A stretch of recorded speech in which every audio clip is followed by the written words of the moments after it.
Hello, everyone. Welcome to another episode of Black Op Radio. This is your host, Glenn Osanek. A little under the weather with a sore throat, but that won't stop Black Op Radio. Today, we have another great interview. We'll be discussing the book Hit List with author Richard Belzer. Hello, Richard. Welcome to the show. Hi, Len. Great to see you again and hear you. Thank you so much for taking time out to do an interview with Black Op Radio. You're a well-known author in the field as well, so today we'd like to talk about your latest book. Well, I have good news for you. It just made the New York Times bestseller list, which is quite remarkable because my publisher is not a major publisher. The New York Times does not review my books, and yet I make their bestseller list. That is unbelievable. The same thing happens with Jesse Ventura. They don't review his books. Well, that's because people want to know this information, and one of the reasons I write these books, I used to be a journalist, and if I wasn't an actor, I would be a journalist or a historian. The reason I write these books is because I as a citizen, I feel insulted that our government is so patronizing towards the citizenry and doesn't release information that would in no way harm national security, or all the plotters involved in the assassination of the president are dead. Some of the shooters arguably may be alive and in prison, but there is no longer any reason to keep this information from the public. It's one of the ghostliest parts of our history. I can say one thing, that maybe there could be some harm. Some of these guys and some of these schemes, like we talk about JFK and then Bobby Kennedy and then Martin Luther King, and the same old thing seems to be working for them. So if it's exposed, the fraud of the assassination and then the cover-up and how they've managed the press, they don't want people to wake up. Well, I believe you're right to a degree, but I also believe that the cover-up continues also for institutional embarrassment. In other words, a lot of people in the press keep covering it up or keep sticking with the single gunman theory because they blew the case. This story is owned by the people, not by Tom Wicker and Dan Rather and George Will and 2 or 3 other journalists for 50 years. They haven't studied the case in 50 years. How dare they presume? When Oliver Stone's movie came out, it forced the government to start the Assassination Records Review Board.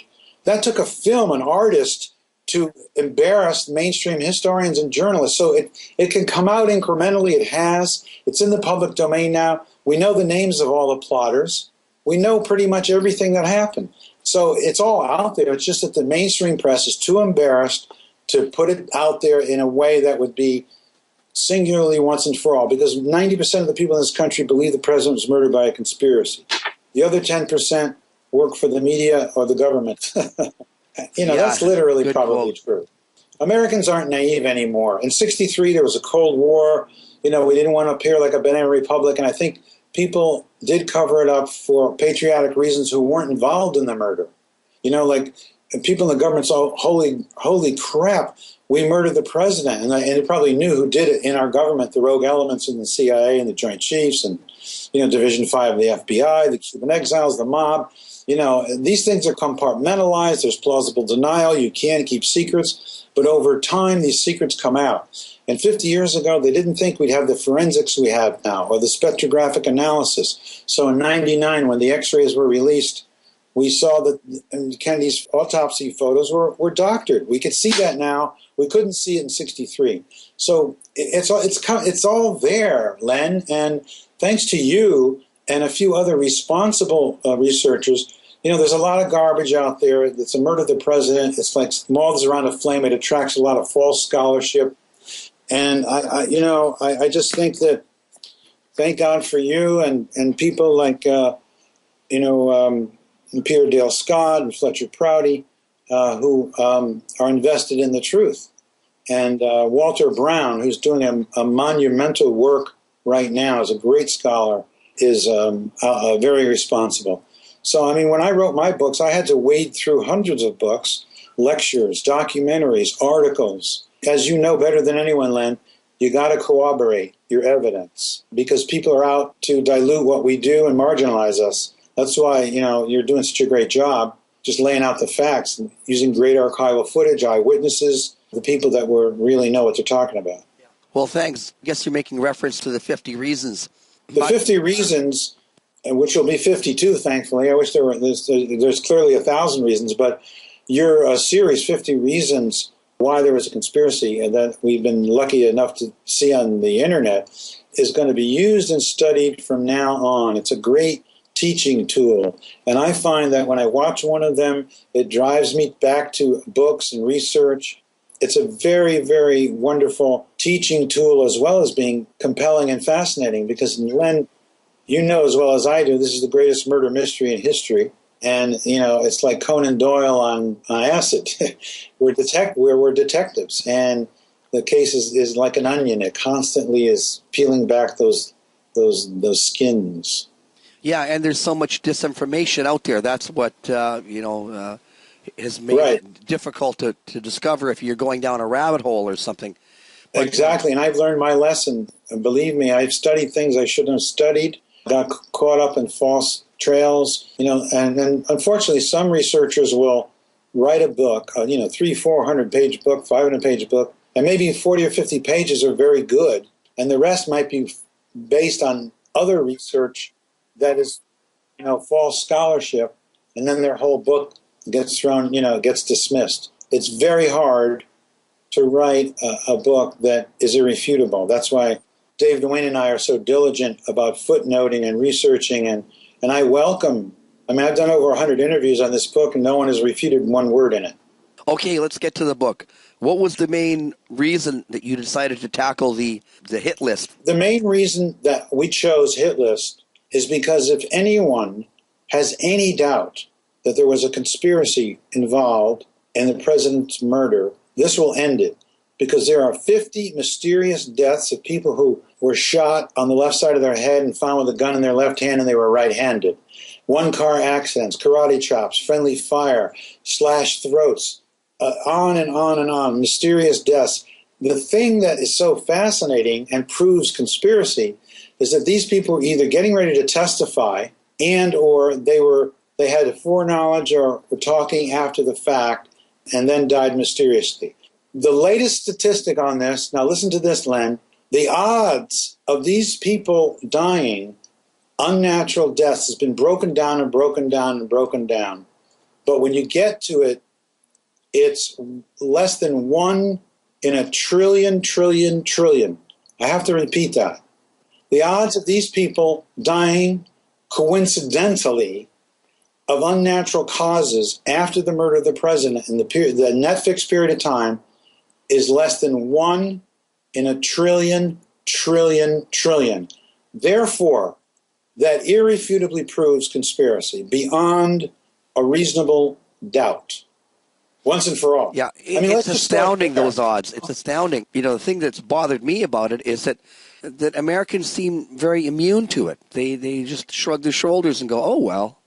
Well, I know that, and, we live in a time now where, because of technology, we know everything that's going on in the world all at the same time. On some spiritual level, I hate to say I sound kind of, I'll say it. I don't think humanity was meant to know everything going on in the world at the same time. Because to be human is to have compassion and to be humane by definition and to love, right? Those are basic human things. So if you see starving children in Biafra, your heart goes out to them. If you see a war in Africa, if you see children starving here and an earthquake there and a storm there, people have to shut down. Because first of all, we started as families, then tribes, then villages, then towns, then, regions. And in fact, just a little over 100 years ago, 150 years ago, when President Lincoln was shot, some people in the United States didn't find out about it for a month.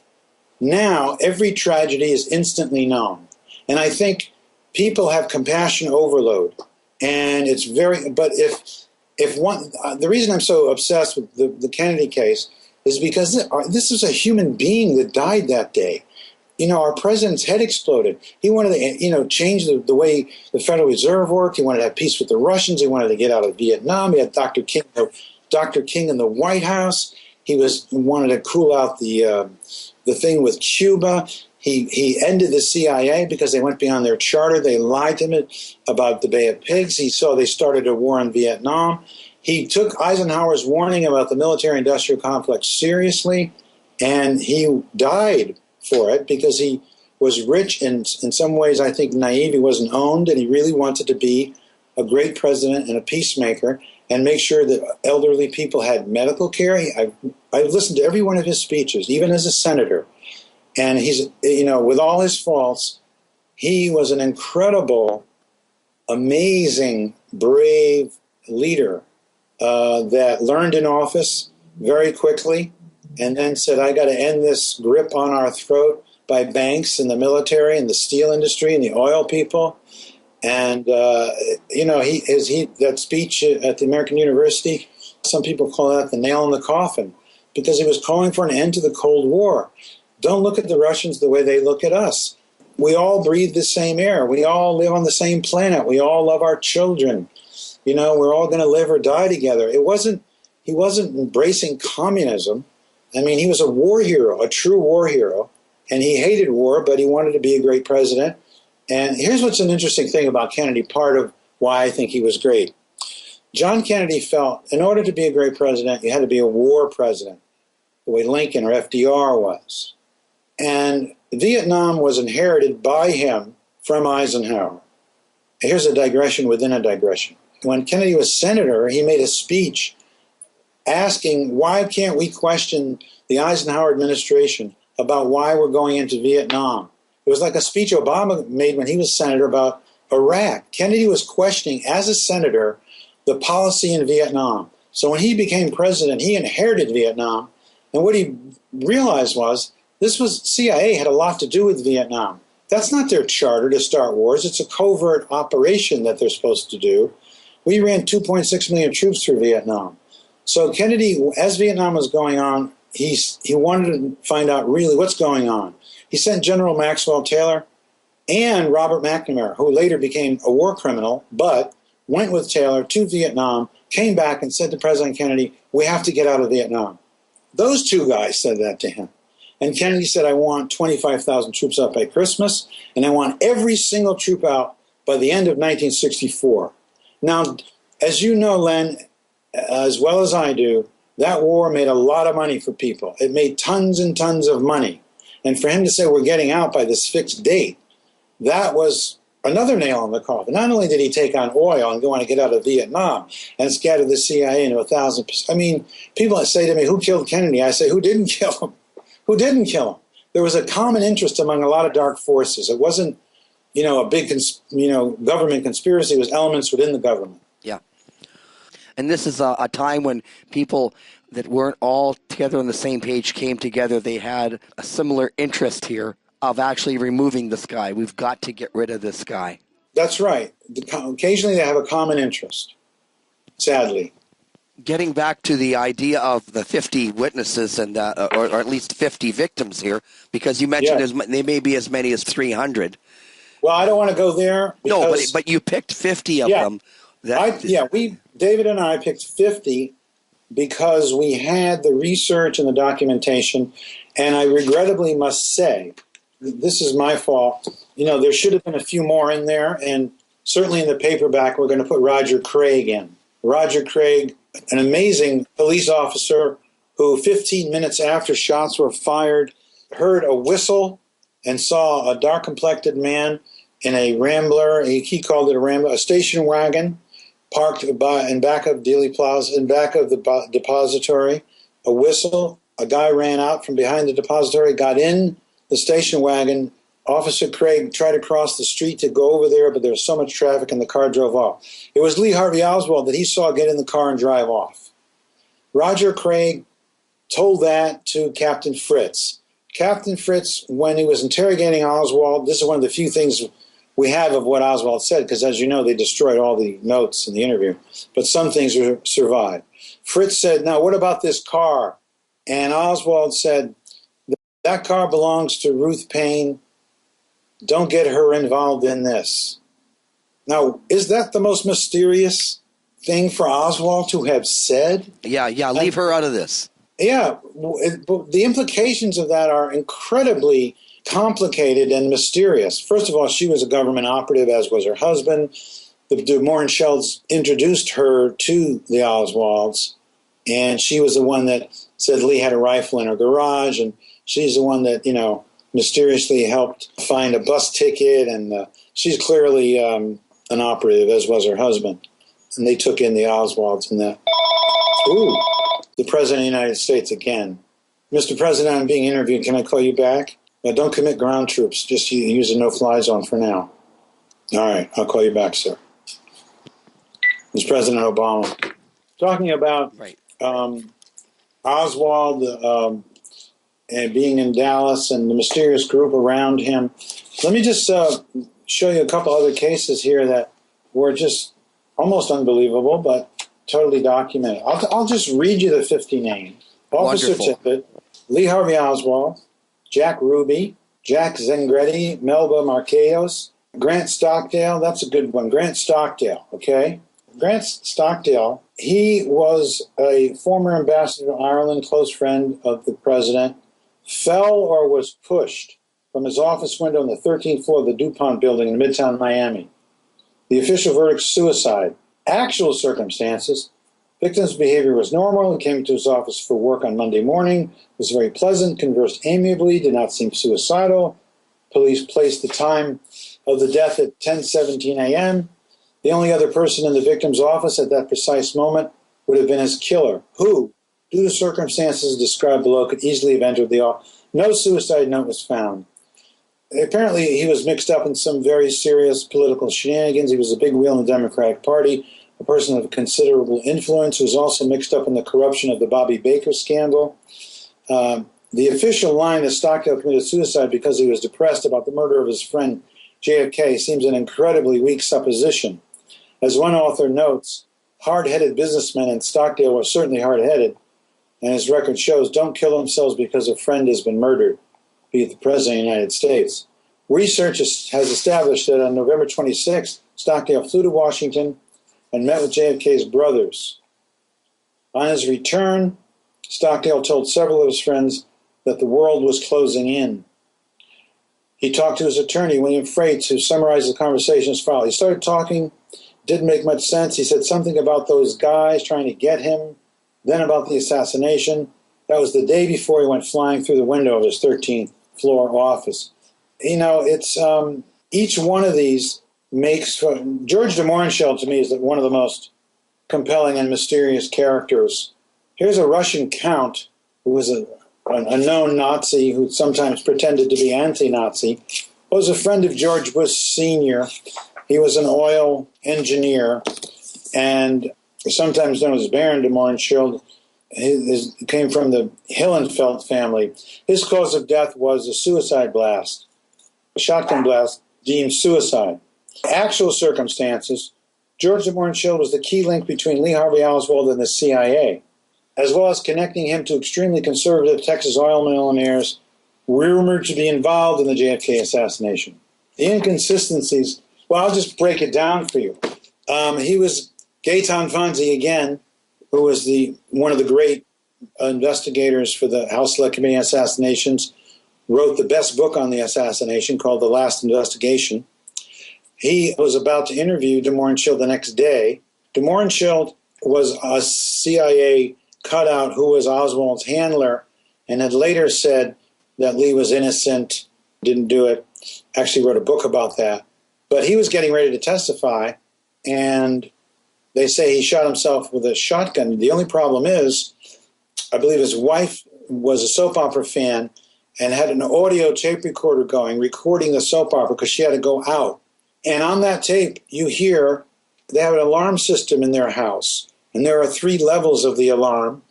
And there was a middle level, which meant someone had come in, a beep, beep, beep sound. And then you hear footsteps and an explosion. So, he was murdered, clearly. And his wife said, that he was murdered. And she was terrified for her death. I mean, that's how you keep witnesses quiet. You blow their heads off, and then everyone around them doesn't talk. We have one case in here where a guy, his brother, who looked just like him, was murdered. Someone who had pertinent information. Another guy was actually shot in the head and survived, and he was and wouldn't talk after that. So that proves conspiracy right there, this hit list. I recall during the trial that they played that tape, and one of the jury members said, hey, I have an alarm system just like that. Somebody's walked in the house there, and the judge advised him not to pay any attention to that. That wasn't pertinent information. I remember. Yeah, it's crazy. So, Is there one murder that sticks out? Well, Tippit, Oswald, Ruby, the three most important ones. Yeah, I know. I think that people new to the case probably are that I think that the Dorothy Kilgallen story is quite amazing, and it really sounds like someone had foreknowledge, did some investigative work of her own, and she claimed to other people, "I'm going to blow the lid off this over the next weekend." Dies mysteriously. Her friend, who she confided in, dies mysteriously, and two other people. Yeah, even her husband would. Also, when you start killing reporters and former FBI, upper echelon people, former CIA, this is serious stuff, and proves conspiracy. And it's amazing how Lee Oswald could reach out to pull all this off. Well, there were a couple of Oswalds. One was very smart, spoke Russian flawlessly, and there was another. Well, as you know, Oswald was a fake defector. We sent in the late 50s about 18 or 19 Marines, I think some Army, that were specifically recruited to go to Russia and pretend they were defecting and spy for us. And in fact, I believe the Russians clocked every one of them. They knew who Oswald was. And some people try to say that the Russians turned him, but of course that's not true. Well, the whole thing, it reveals the intelligence community and that he's an asset and he's working for someone. He's not a lone Marxist with an agenda against Kennedy. And one of his great answers was he's being grilled in the Dallas police, and he says they ask him, did you kill Kennedy because of his views against Castro? And he says, look, I understand when the head of the country is killed, the number two man takes over. And in this case, I don't think Lyndon Johnson has any softer views on Castro.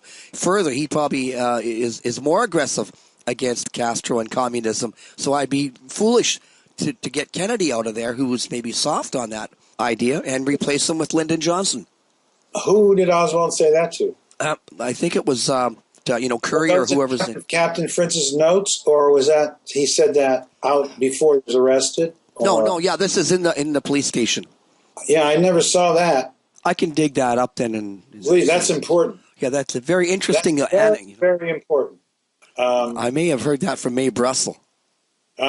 There is I think Mae published a piece that had every word Oswald ever said in it. So we should dig that up, because that shows an astuteness on his part that wasn't attributed to the Warren Commission Oswald. And, for someone to say, I'm a patsy, every assassin's going to brag, and they said he did it for self-aggrandizement, then why would he deny it? I mean, there's so many ways of getting caught in the weeds and the minutiae here. The reality is, at the very least, we know Oswald didn't fire a shot, and there was more than one person involved. I think we can all agree on that. Yeah, that's the basic understanding of the crime. And then the investigation is this observations of the cover-up, how the press seemed to have gone along, how the whole government of the U.S. has let the people down. I mean, every time I hear someone say, oh, the mafia organized crime did it, I kind of chuckle thinking, so this is, right out in the open, you are admitting that organized crime removed your president and you sat back and did nothing. You went, oh. Yeah, the House Select Committee on Assassination said there was a conspiracy and they gavelled and there were no indictments. That's because there were witnesses being shot out from under them. Those guys saw what was going on. Every person on the House Select Committee on Assassinations, to them it was incontestable that there was a conspiracy. Every one of them admitted that. It's just that they concluded what it was and then got out of there because people were being killed that were called to testify, left and right. What more proof do we need? The fact that Blakey proved to be quite naive and just went along with, they told me this, or the CIA assured me they had nothing to do with it. And he made a total idiot out of himself when he said, why shouldn't I trust the CIA? Yeah, he's a curious character, too. There are so many elements to the case and so many self-professed experts about aspects of the case, that it's this grand, giant crossword puzzle that we have finally put together after 50 years. And the responsible researchers, now we have all we need to name names and tell the real story. Yeah. Yeah, and you've been contributing to that.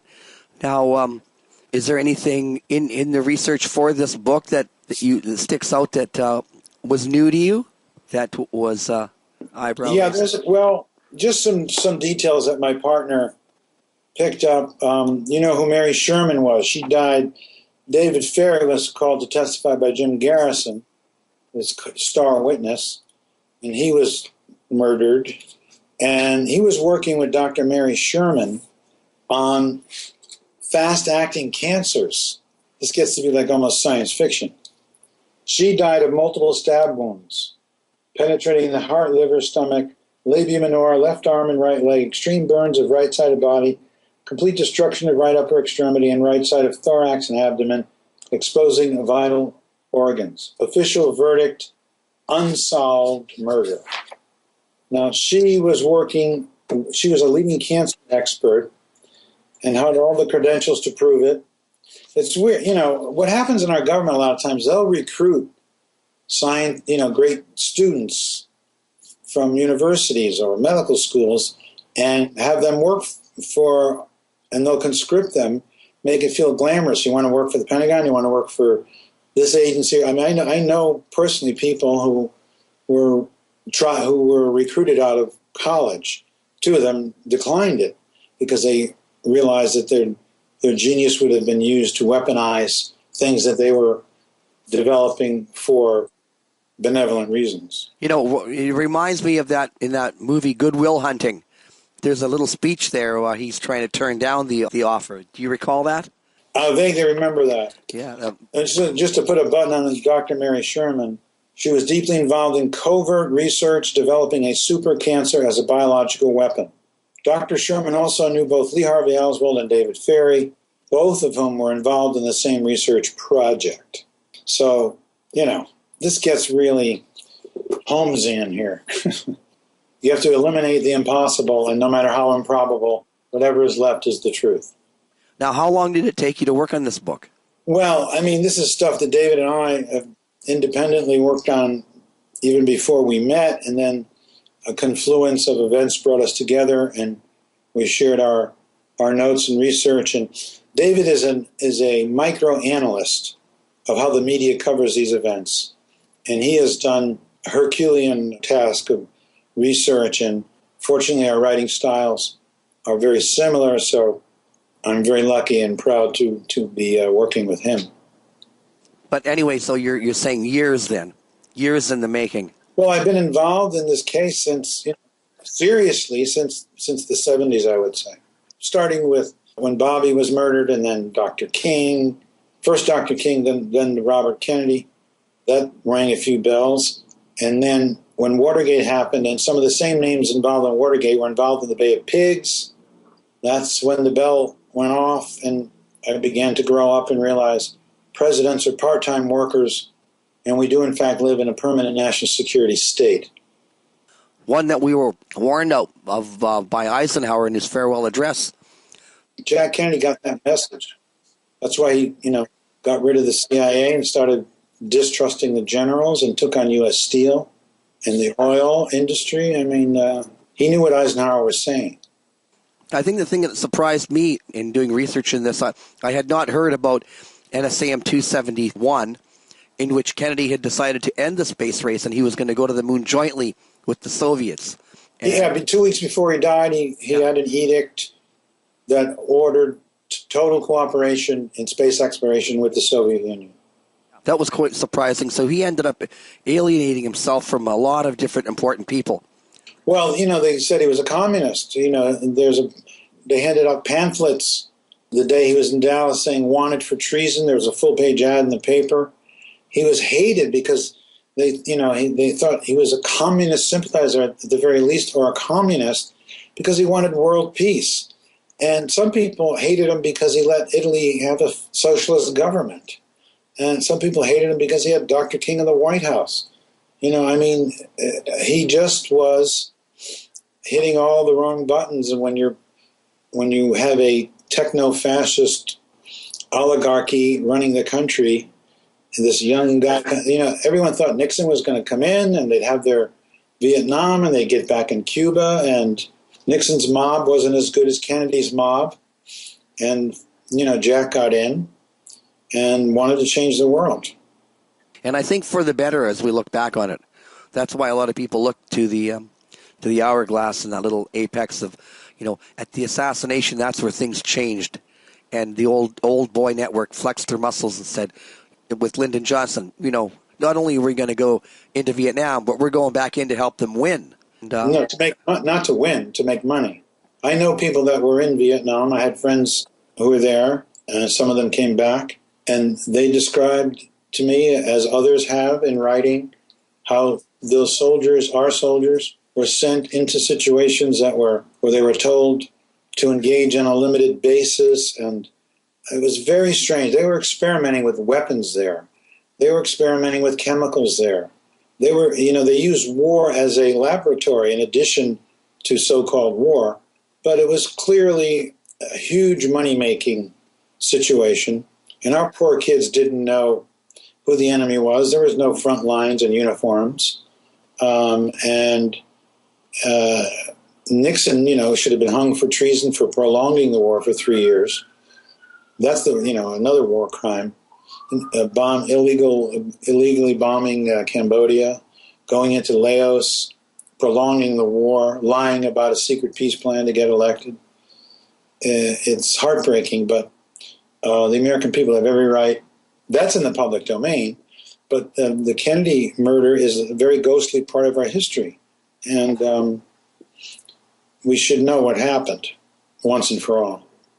Now, how do you feel about Vincent Bugliosi, Tom Hanks, these people who seem to be going against what is known already at least by historians, and yet they keep trying to tell this tale that Lee Oswald did it and go back to sleep? Yeah, I saw Bugliosi's book, and I was astounded that he claimed he spent 5 years on it. No, I think he said 20 years. Well, even if it was 5 months, the fact that he wrote this huge book, which was the Warren Commission on Steroids. Bugliosi's book is false scholarship. He's a prosecutor. Prosecutors know the answer before they ask the question. I cannot fathom why he would waste good paper, chop down so many trees, and write such a really incredibly irresponsible, vapid, garbage book. And it's I don't know. I wrote a piece for the Huffington Post about it, in which I eviscerate the book. And Tom Hanks, I know, is a friend. He was going to do a 10-part documentary about JFK, which he now is no longer going to do. And now he's doing a film called Parkland, I believe. I don't know what it's about. Well, that day, anyway, November 22nd. What? It's got to be about that day, November 22nd. And I know, but the 10-part series was going to be about, the whole thing. It's a good sign that he's just narrowing it down, realizing that he would have. I told him it would. I asked him, don't embarrass yourself and do 10 hours. Oswald didn't do it, Tom.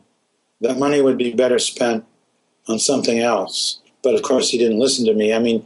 But he did change his mind from a 10-hour documentary to a feature film. But it's going to be embarrassing for him because it's the 50th anniversary, and now more than ever, there's going to be tons of research coming out. I'm doing a documentary myself. I have another book coming out, and your 52 Reasons is coming out. I know Jesse's doing, and David Wayne are doing another book, 63 Reasons, I believe it's called. And if Tom's movie is going to come out in the middle of this, it's going to seem very tepid, and it won't hurt him. He's a lovable guy, and he's misguided. But I think a lot of people emotionally do not want to believe that elements of their government killed their president, just like, you can't believe a priest or a rabbi would molest a child or an imam or you can't believe that your parents did something heinous. This is a very deep psychological thing to accuse elements of our government of murdering people. Some people just, and we're talking about very intelligent people, they cannot accept it. And, that's emotional, not intellectual. And, that's another book, The Shaping of Collective Memory. Who owns the story? It's not for reporters, it's the American people. Where is your book available? And everywhere. It's a New York Times bestseller. And tell me about your website. Jones. You can get it from Alex Jones, InfoWars. You can get it on Amazon.com. You can get it at Barnes & Noble. Any bookstore, anywhere. It's a book, hardcover, ebook, and Kindle, your website? Your website is? My website is belzersbook.com. Good. About the book, both my books. My Twitter page is mrbelzer.com. If you go on Google and put in Richard Belzer, you'll see my website, my Twitter page, my book page. Google, even though the CIA owns part of Google, they won't follow you home. Yeah. Thank you, Len. It's been my pleasure to interview. It's always a pleasure. Thank you very much. We got to do it a few more times leading up to November 22nd, and then we'll do a grand finale. And I want to invite you to be one of the participants in this documentary I'm doing. Okay, well, just let me know how I can help, and I'll keep in touch via email. Did you get the DVDs of Fletcher Prouty? Yes. Okay, good. Have you watched a couple? Or? No, it's astounding. It's revelatory. Yeah. It's revelatory. Because and when he refers to above our government, he alludes to that a few times in a couple interviews, of like who's really running the show. Yeah. Beyond government. That's what we have to explore next. After November 22nd, you and I and a couple other people have to get into the cabal above cabals. Well, the thing I enjoyed about it, he's the only one that I knew was writing or talking about it that was there. You get all these researchers doing that. That's exactly right. And that's why Oliver was smart to use him for the film. Okay. We'll talk again then. Thank you very much. Okay. Thank you, Len.